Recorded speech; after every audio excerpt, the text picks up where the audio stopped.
Well, the case had been worked over the years by successive detectives that were in the Homicide Bureau, and it had, by the time I got there, just had a pretty refreshed look in 2001 when the DNA was matched between the Northern California rape series known as the East Area Rapist and the Southern California murder series known as the original Night Stalker. So they had gone through and looked at it at that time and done some collating of files, as a lot of stuff had gotten separated over the years, and they'd requested full copies of reports related to the East Area Rapist investigation. And homicide files are kept in homicide, so those were in much better condition than the East Area Rapist files, which had kind of been, unfortunately, spread around a little bit within the department. They were initially investigated by our Sexual Assault Bureau and ended up coming over to homicide as a result of the murders, and there was some other places they went because allied agencies obviously had cases as well. So it was there when I first arrived, but it was not. It needed some organization, and it needed to be checked to make sure that we had everything. The main issue we had was that you don't know what you don't have. So you go through a case and you're not really sure if you've gotten all the documentation. And that was the case with this particular case. I had to do some rounding up of things, and it is a process that took some years because of just the nature of a 40-year plus investigation. Okay, and that's in 2005. So you got all that stuff, going.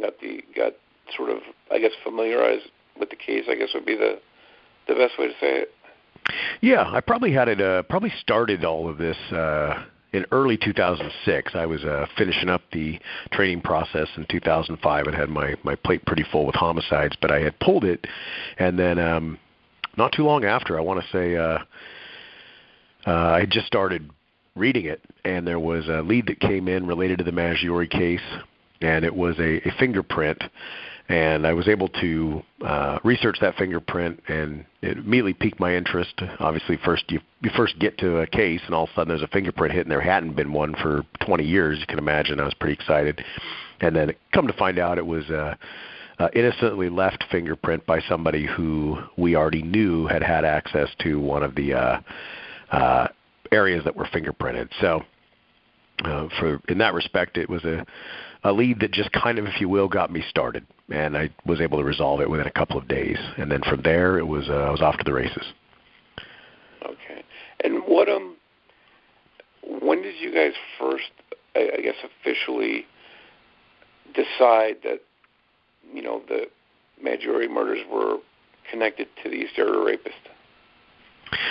Well, I can't speak for all of the original investigators because there were a lot of people that worked on this case, and Inspector and then Lieutenant Ray Biondi had probably the first initial, investigative portion of it, and there was a lot of detectives working on his team that also were working on it, and they probably had many theories on what they thought or didn't think was involved here. I contacted many of them early on to get their take on the case.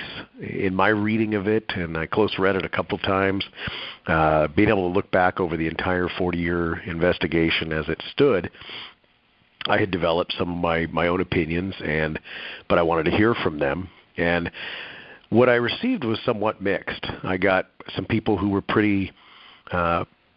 obviously pretty certain back then that the East Area Rapist was probably the culprit, and there were others that thought now, in hindsight, in retrospect, after clearing out all of the leads that they did work, that that there was clearly a chance the East Area Rapist was responsible, but they weren't as certain back then. And then there was investigators that just didn't know. Very few certainly indicated that they absolutely thought that the East Area Rapist was not involved, but there was, individuals that had varying opinions on whether he was or wasn't, with some very strongly that he was and some not as strong.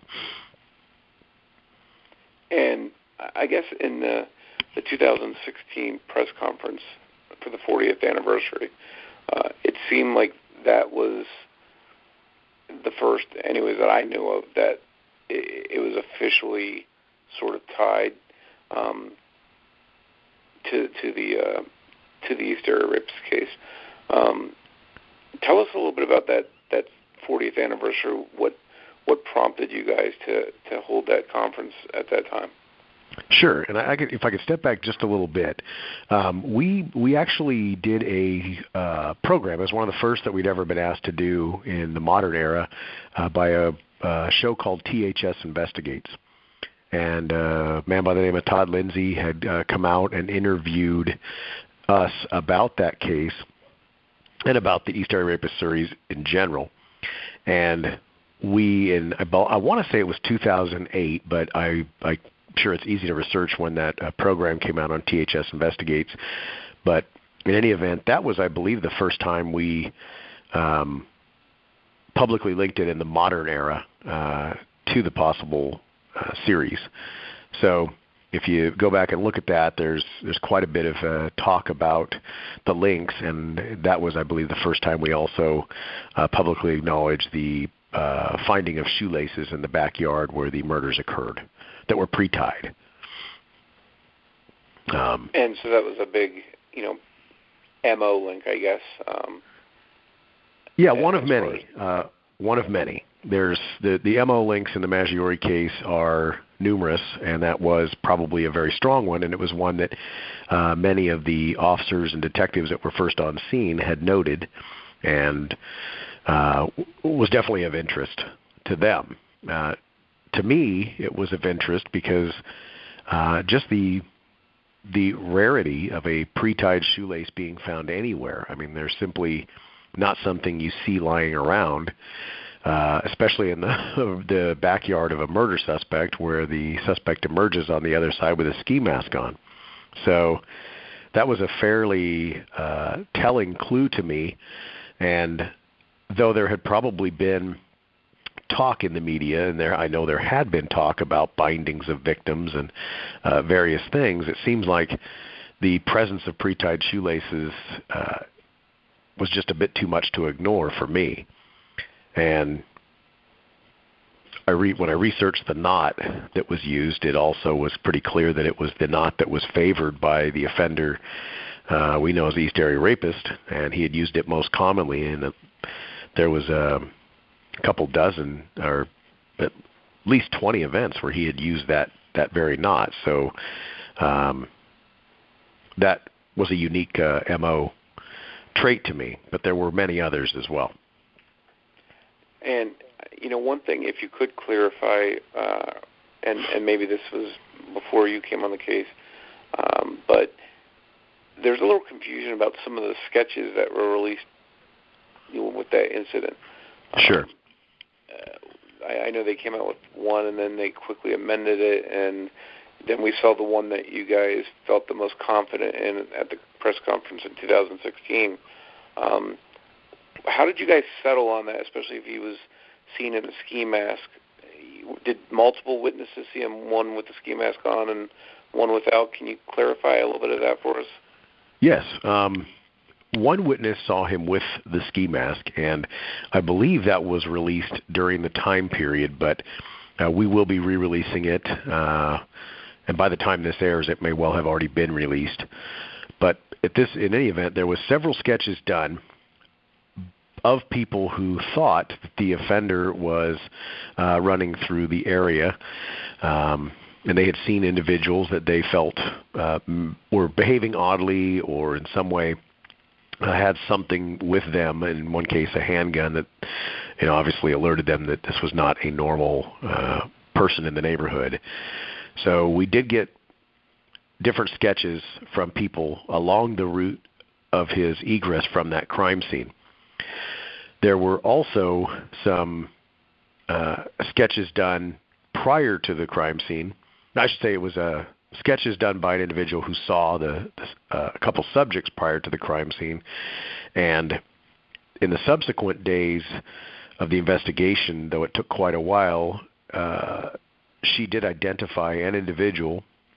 It was a young girl, 11 years old. She identified an individual that was a match for one of the composites that she had done, and then she ended up having looked at about 80 photos before she made that ID. So it wasn't like she was picking the first guy she saw. She was patient and seemed very earnest to find the person she thought it was, and she picked somebody. When detectives went back, they had looked at statements, they had taken statements, and the individual that she selected had made a statement indicating that he was in the area at the time and would have been passing very likely through that area, though he doesn't mention that street specifically. It is on the route that he would have taken to get from his residence, which was at the time on La Loma Drive, north of Folsom Boulevard, to the Cordova Meadows School grounds and what is now Taylor Park on West La Loma.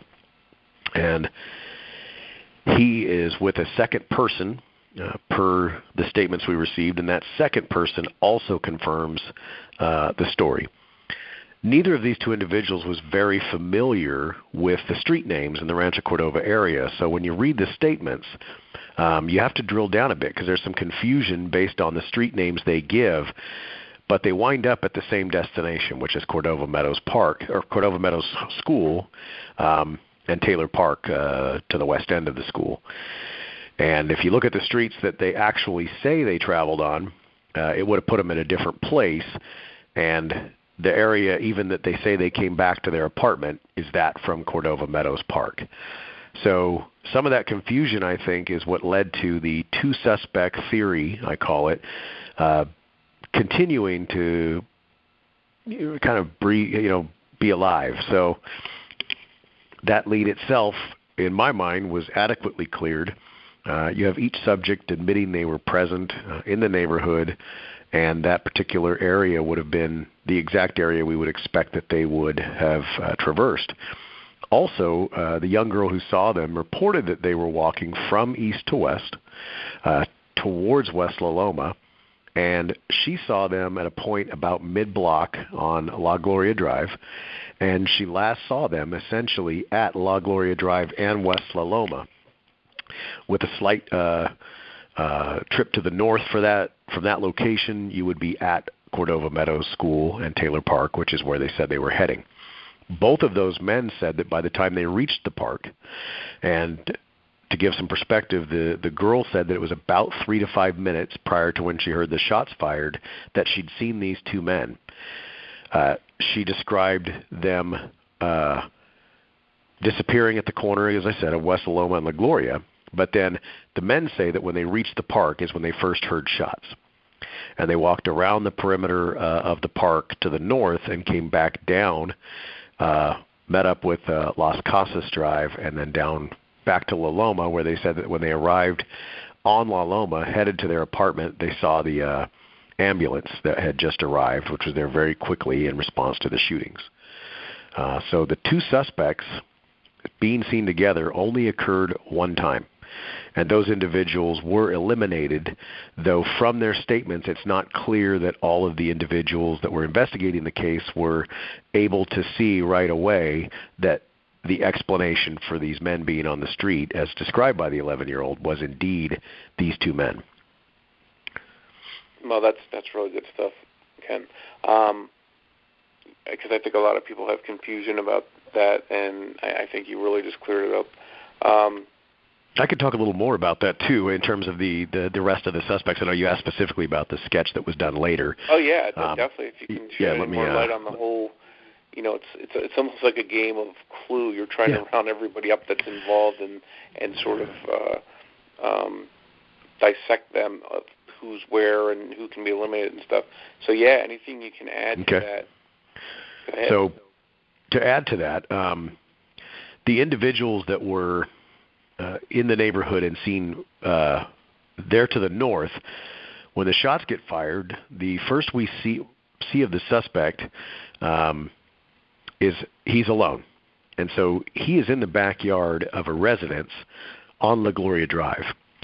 We don't know how Brian and Katie came to be in that yard, and there's many theories about that, but their dog ended up in a swimming pool in that yard, and it was a small dog, a poodle. So when Brian and Katie end up leaving that yard, they're witnessed moving through that yard by a resident who is in an upstairs window, and he gets a pretty good look at least the activity going on. And the subjects are running through the yard, and they end up going through a section of blown-down fence. Apparently there have been some storms, and the fence between the backyard of the home on La Gloria and the backyard of the home to the south on La Alegria Drive was traversable just with walking directly over it because the fence was completely blown down. So the witness from the upstairs sees the subjects, all of them in the yard, the two clearly fleeing to try and get away from the man, and he just describes the man as being a dark figure, a figure in dark clothing. He doesn't indicate whether he has no features of any of these subjects, but he hears the woman screaming. When the first shots are fired, he actually sees the muzzle flashes. The male falls towards the patio area, and he can see this. And then he sees the arm of the offender extended, and it looks like he fires again at the male subject, probably while on the ground. Though from the distance it was difficult for him to see, and again it was dark. He then saw the offender run around the east side of the residence, which was the portion of the residence where there was a locked gate and a fireplace, the outside portion on the house of a fireplace. Katie, we know, was unable to get over the fence in time, and the male subject shot her, and she unfortunately passed away, as did Brian. Both were transported, but neither one of them made it. The male subject is seen for the first time outside that yard, jumping over that fence. And at the time that he goes over the fence, he has a bit of a trouble because he's caught in some bushes. So a witness that is 3 houses away to the west hears the commotion, heard the first shots fired, exits his home, is standing in his driveway, and then hears the next volley of shots, which is the shots we believe killed Katie. And then he hears the subject wrestling around in these bushes. The subject rights himself, and our witness becomes aware of him visually, is a man wearing a ski mask, a dark brown leather coat with possibly jeans or similar kind of pants, and then shoes that don't make noise, is running down the sidewalk to the west, passes the one residence that is next to the yard that he had jumped into, if you will, or jumped out of and then into the front yard area. And then he ends up running up on the common area between the two homes onto the lawn, gets to probably about 20 to 25 feet from the witness, and then he immediately changes direction, runs across the street, and then onto the side yard of a home that's on the south side of La Alegria Drive. That home, or he is seen running along that side yard by the residents across the street, one of whom made a statement in the past, in the crime report, but was unaware of anything other than the suspect ran across the street after seeing the witness.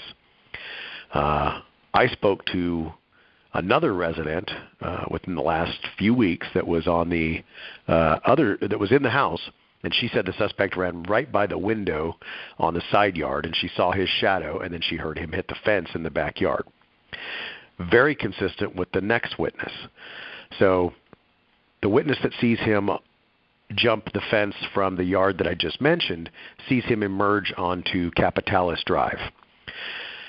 She sees him running, and he runs right past her and then heads towards the intersection of Capitalis and West La Loma. She describes him as wearing a ski-type coat, a heavier coat with epaulets or some kind of different coloring on the top portion. She thought the color might be green. And then she said that he had a pistol, looked like a revolver to her with wooden handles, in his back pocket. And then he continued running, and he shielded his face from her, and with his arm and jacket, and then ran onto the next street over, and I forget the name of the street, but he continues up towards Las Casas, where he is then seen by other people. And some of the residents see him with an object in his hand that appears to be made of cloth, but about the size of a football. And this is a point of conjecture here, but I think that could have been the handgun wrapped in the ski mask. Because, again, once he emerged out of the yard where he had run off of La Alegria onto Capitales, he no longer has that ski mask on. So my thoughts on that, you probably don't want to be running around a neighborhood with a ski mask on once you've gotten out of the immediate hot zone. So that's speculation on my part, but makes sense that would draw more attention once you're away from the primary crime scene than you would want to do. He continues up, and he ends up on Las Casas, up near where it turns into, I believe it's Los Palos, and he is seen by several subjects there. And one of them, he slows down and he kind of comes out from behind a bush after hiding for a little bit, probably checking his six, so to speak, and looking behind to see if anyone's following him and realizing nobody is. And he's been running for a while, so he's probably got a little bit of need a little breather. And he realizes he's been seen because there's a male and a female, and he immediately rips his jacket up over his face so he can't be seen and makes the comment, "Oh, excuse me, I'm trespassing," which if you follow this case, our offender seems to like phrases like that. He says odd things. I mean, that's an odd thing to say when you are a criminal that's running from a double murder. So that is the last sighting of him, and then he is gone. The descriptions were somewhat different, or similar, but they had differences, some subtle. But the reality is that as long as I've been doing this job as a homicide detective, and I've had no less than probably 200 cases that I've worked in the time period since I've been here, witnesses frequently disagree on details. They're operating from a frame of reference. They're operating from a vantage point that may differ from a different witness. They have different experiences in life, different experiences with what they see and how to describe it. You have to deal with the person who's questioning them may introduce some bias unintentionally. They may ask them a question that leads them to think of something else or answer in a certain way. Things that they say can be misinterpreted. So it really is not something that we typically hang our hat on, these slight differences in description. And in this case, it's no different. The general offender description remains the same. But the most important thing about the description is only one man is seen in the yard shooting Brian and Katie.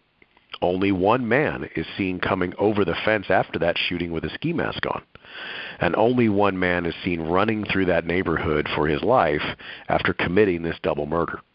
There are no two men, and there never was. And that is something that I think hampered this investigation and made this case more difficult to solve, because the two suspects were put out into the media, and rightfully so, because that's the best information they had in the portion of the investigation when you had to do these kind of releases. But unfortunately, it took a long time, many, many photos shown to the young girl who saw two men together, many interviews to do, and really it was a period of many weeks before they were able to come to the information that, when interpreted holistically, leads you to believe that the two individuals that were seen by the young girl had nothing to do with this. And so one man is seen fleeing that scene, and one and only one man was ever involved, in my opinion. Oh, that's really good stuff. I think that's going to clear up a lot of stuff for people. One more question, just about the amended sketch of it. Sure. So I guess the sketch was amended, I guess, after talking to witnesses and settling on the specific person that most people sort of believed was the guy without the mask on. it seemed like that once that amended sketch came out, it seemed like he sort of skipped town. I mean, what's the feeling within the task force? Do you guys think that is probably a pretty good representation? Do you think that may have scared him away because it looked very accurate? That I certainly entertain that as a possibility. The origin of that sketch was a woman who had seen the offender, reported what she told or what she had seen to the sheriff's department, but it was about a month later or a little bit more. So I don't believe that the reasoning. I don't think she fully knew what she had seen until seeing some of the coverage, and she believed that she had seen the man based on everything that she was advised. So she had an idea on the description of this man, and then associated the event that she saw with him.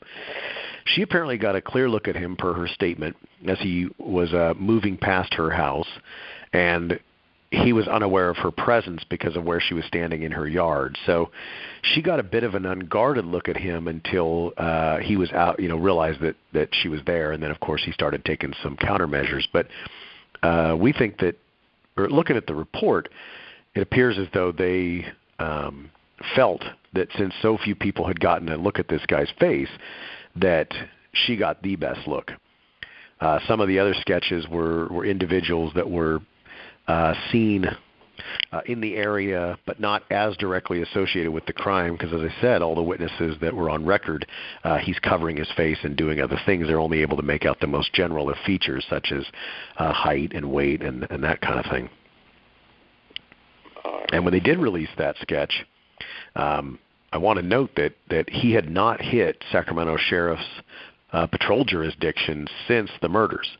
So though he was completely driven out of town, or appears to have left town by mid-April of 1978, he had already left Sacramento Sheriff's Department jurisdiction.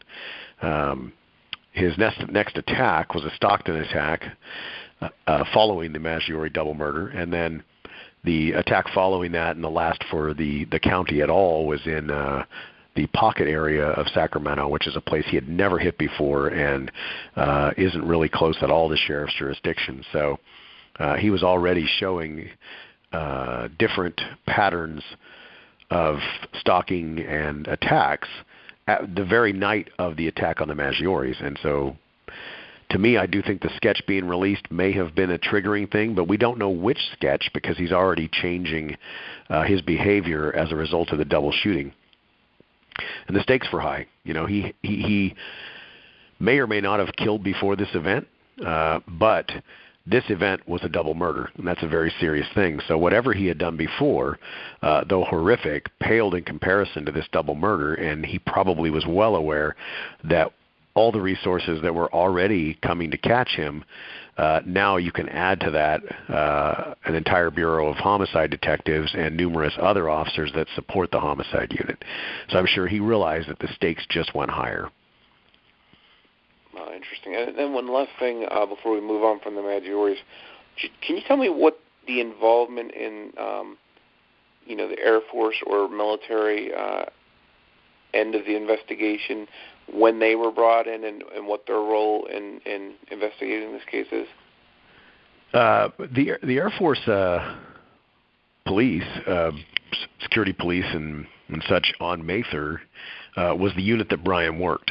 And so our detectives spent a lot of time on the base working with them, and certainly the higher-ups in on the base to try to figure out if somebody that might have worked with Brian could have been involved or had information about it.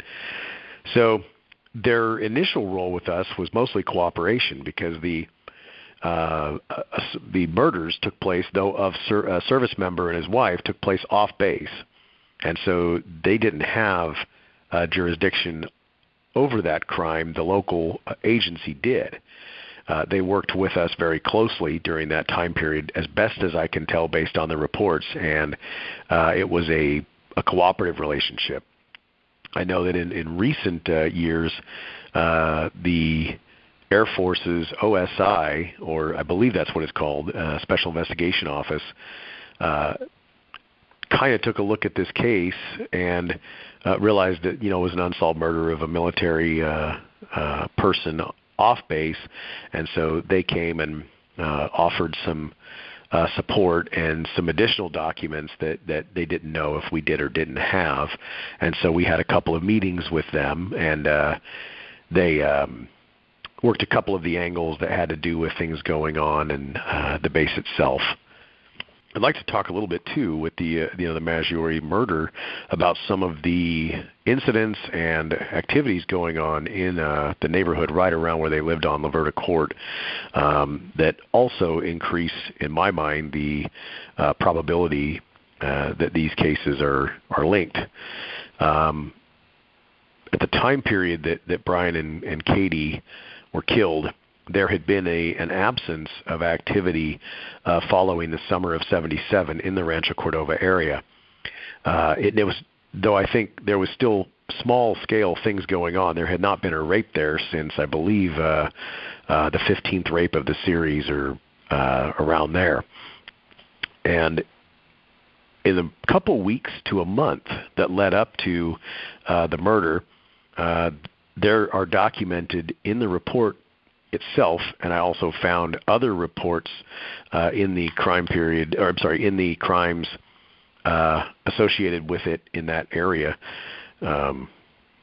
several other cases, and including Laverta Court itself. There was a young female that lived there that had been receiving hang-up calls every night for a week prior to the murders.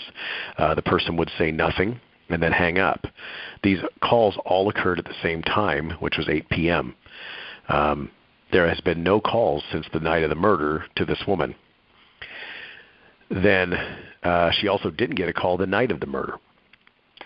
In the 2700 block of La Loma Drive, there was a young couple living there, and they'd moved in the fall of '77.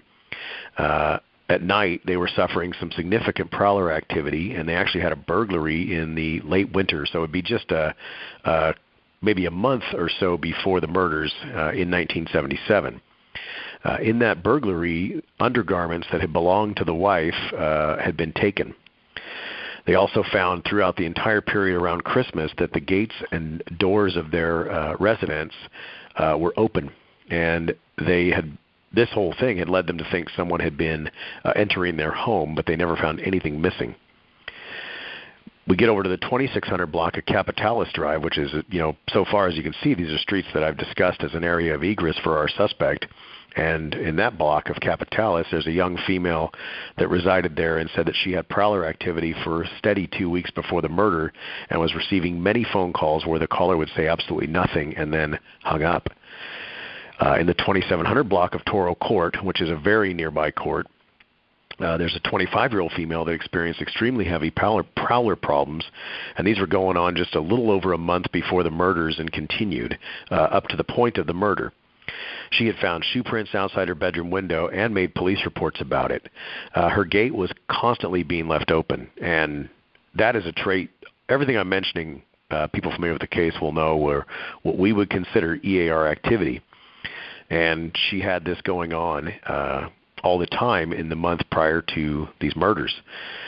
She would try to secure the gate, and the person, whoever it was, would actually damage the gate to gain entry. So you try to fix the gate, and he just goes right through it or damages it in such a way that he can still use it. And then most interestingly, she in the areas where she had found shoe prints under the windows, she also found drawings on one of the windows beneath where she had found footprints. Above where she'd found footprints, and the drawings were in bodily fluids, and I'll leave it at that. I spoke to her and interviewed her myself and confirmed this. In the 2600 block of Sobrante Drive, which is also right there within a couple of blocks of the murder scene, there was a married couple in their early 20s, and they reported that they had suffered a burglary about 4 months before the murder with nothing taken, and they had seen an unusual subject in their backyard more recently. Also in the 2600 block of Sobrante, there was a male in his 20s and a couple of female roommates in their 20s that had heavy prowler activity throughout the summer of '77, and they had had numerous phone calls of a hang-up nature received since that time up to the murder. Going back to the 2600 block of Capitalis Drive again, a married couple in the early 20s reported that beginning a week prior to the murder, hang-up phone calls where the caller would say nothing and disconnect were going on constantly. In the 10,000 block of El Chorlito Drive, a female in her 30s was suffering a nighttime burglary 3 nights before the murder where nothing was taken.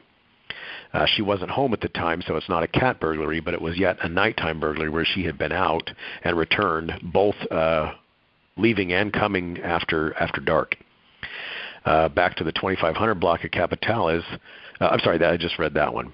No, I'm sorry. 2500 block of Capitales, a female in her 20s, suffered another nighttime attempted burglary on the night of the murder.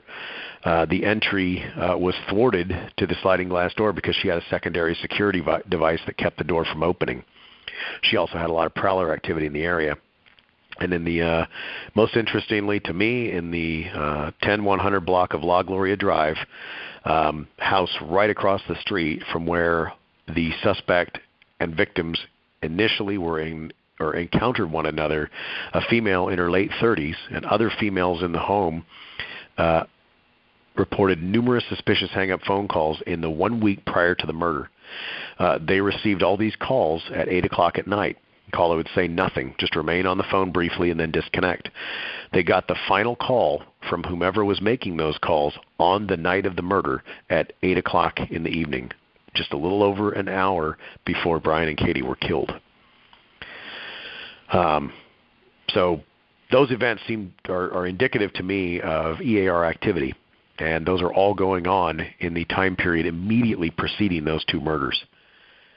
So I think that is something that can't be overlooked.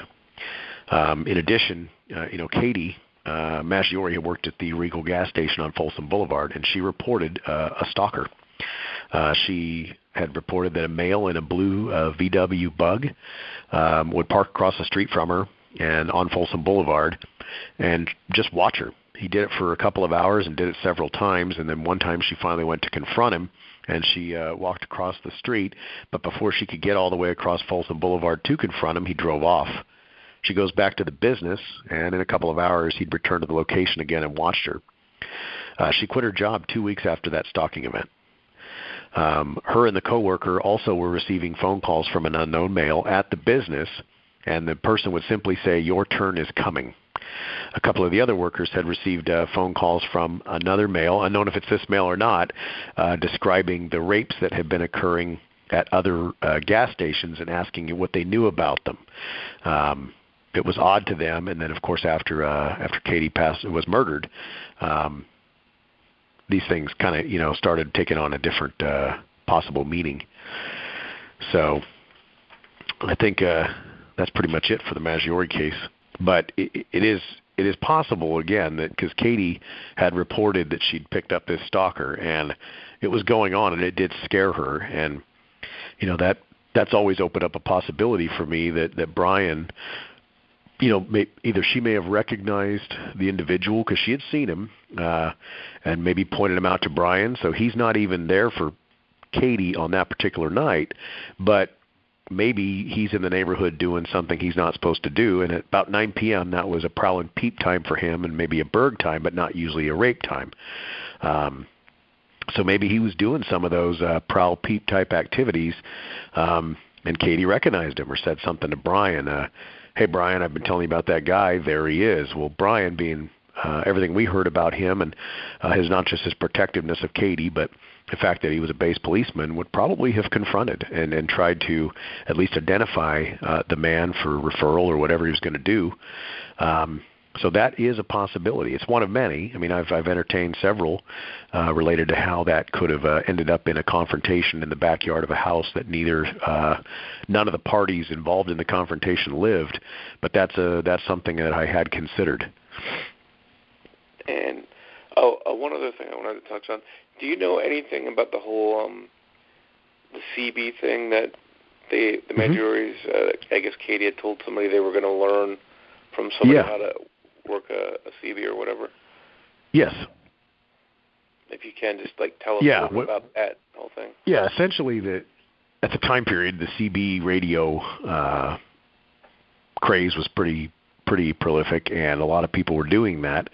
And Brian and Katie had apparently become interested in it and had met some of the CBers and had been talking to a couple of them about providing, some instruction and kind of, how to work the radios and how to do that kind of stuff.